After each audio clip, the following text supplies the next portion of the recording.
الله أكبر.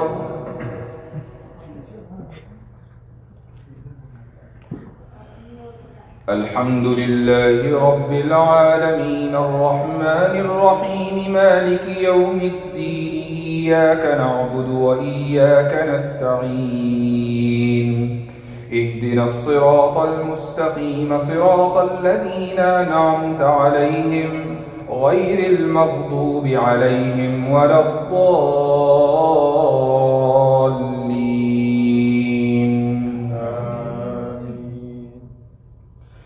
وما أبرئ نفسي إن النفس لأمارة بالسوء إلا ما رحم ربي إن ربي غفور رحيم. وقال الملك ائتوني به يستخلصه لنفسي فلما كلمه قال إنك اليوم لدينا مكين أمين. قال اجعلني على خزائن الأرض إني حفيظ عليم. وكذلك مكنا ليوسف في الأرض يتبوأ منها حيث يشاء نصيب برحمتنا من نشاء ولا نضيع أجر المحسنين. ولأجر الآخرة خير للذين آمنوا وكانوا يتقون. وجاء إخوة يوسف فدخلوا عليه فعرفهم وهم له منكرون.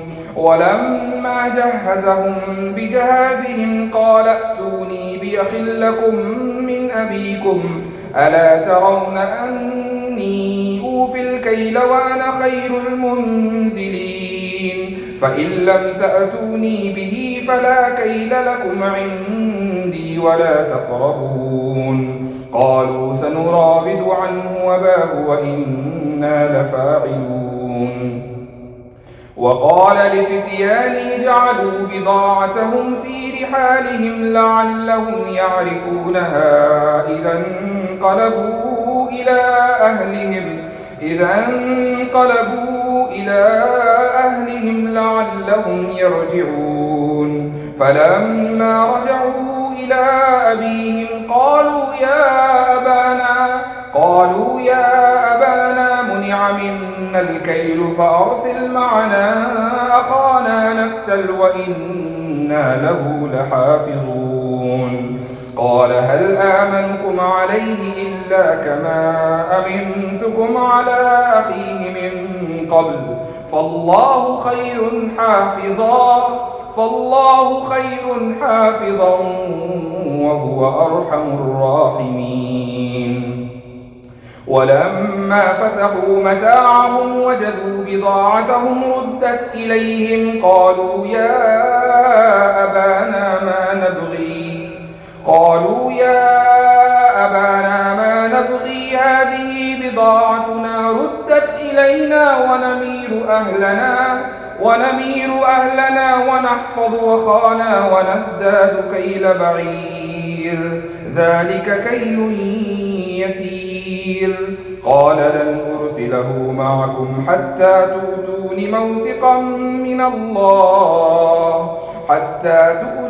موثقا من الله لتأتونني به إلا أن يحاط بكم. فلما آتوه موثقهم قال الله على ما نقول وكيل. وقال يا بني لا تدخلوا من باب واحد وادخلوا من أبواب متفرقة وما أغني عنكم من الله من شيء إن الحكم إلا لله عليه توكلت وعليه فليتوكل المتوكلون. ولما دخلوا من حيث أمرهم أبوهم ما كان يغني عنهم من الله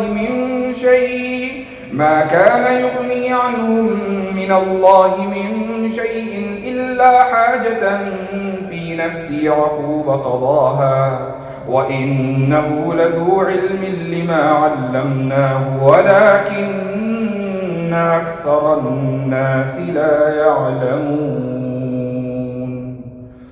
الله أكبر. ولما دخلوا على يوسف آوى إليه أخاه قال إني أنا أخوك فلا تبتئس بما كانوا يعملون.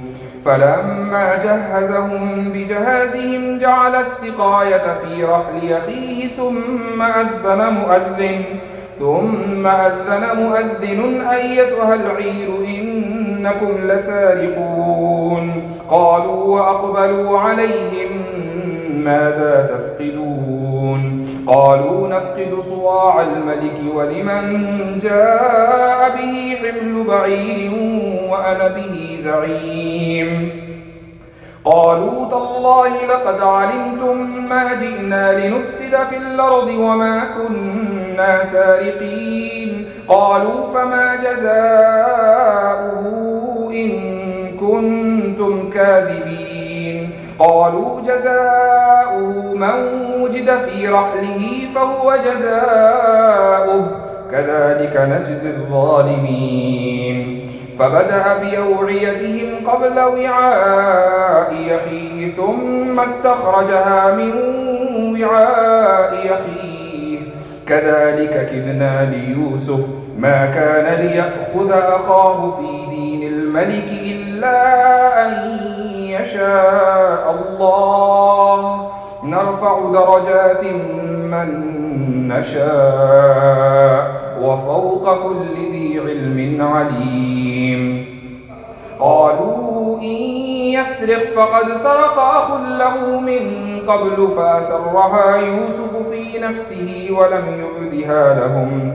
قال أنتم شر مكانا والله أعلم بما تصفون. قالوا يا أيها العزيز إن له أبا شيخا كبيرا فخذ أحدنا مكانه إنا نراك من المحسنين. قال معاذ الله أن نأخذ إلا من وجدنا متاعنا عنده إنا إذا لظالمون. الله أكبر. فلما استيئسوا منه خلصوا نجيا. قال كبيرهم ألم تعلموا أن أباكم قد أخذ عليكم موثقا من الله ومن قبل ما فرطتم في يوسف فلن نبرح الأرض حتى يأذن لي أبي أو يحكم الله لي وهو خير الحاكمين. ارجعوا إلى أبيكم فقولوا يا أبانا إن ابنك سرق وما شهدنا إلا بما علمنا وما كنا للغيب حافظين. واسأل القرية التي كنا فيها والعير التي أقبلنا فيها وإنا لصادقون. قال بل سولت لكم أنفسكم أمرا فصبر جميل عسى الله أن يأتيني بهم جميعا إنه هو العليم الحكيم. وتولى عنهم وقال يا أسفا على يوسف وابيضت عيناه من الحزن فهو كظيم. قالوا تالله تفتأ تذكر يوسف حتى تكون حرضا أو تكون من الهالكين. قال إنما أشكو بثي وحزني إلى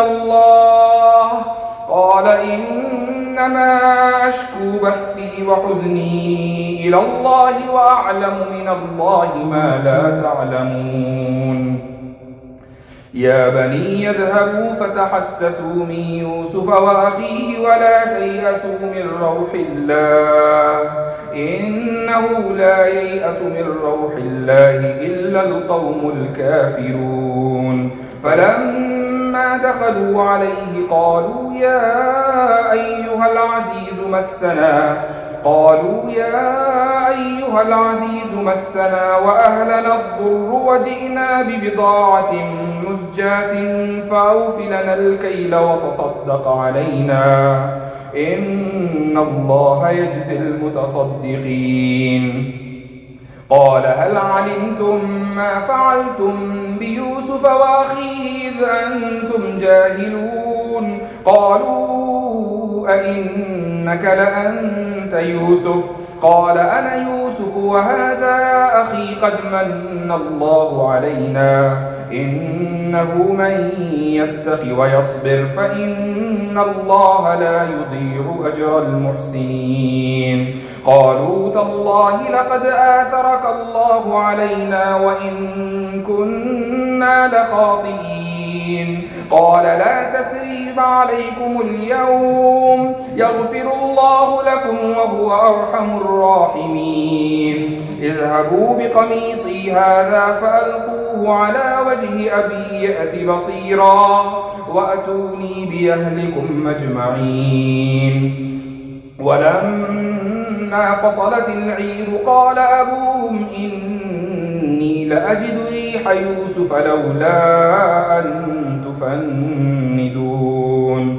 قالوا تالله إنك لفي ضلالك القديم. فلما أن جاء البشير والقاه على وجهه فارتد بصيرا قال ألم نقل لكم إني أعلم من الله ما لا تعلمون؟ قالوا يا أبانا استغفر لنا ذنوبنا إنا كنا خاطئين.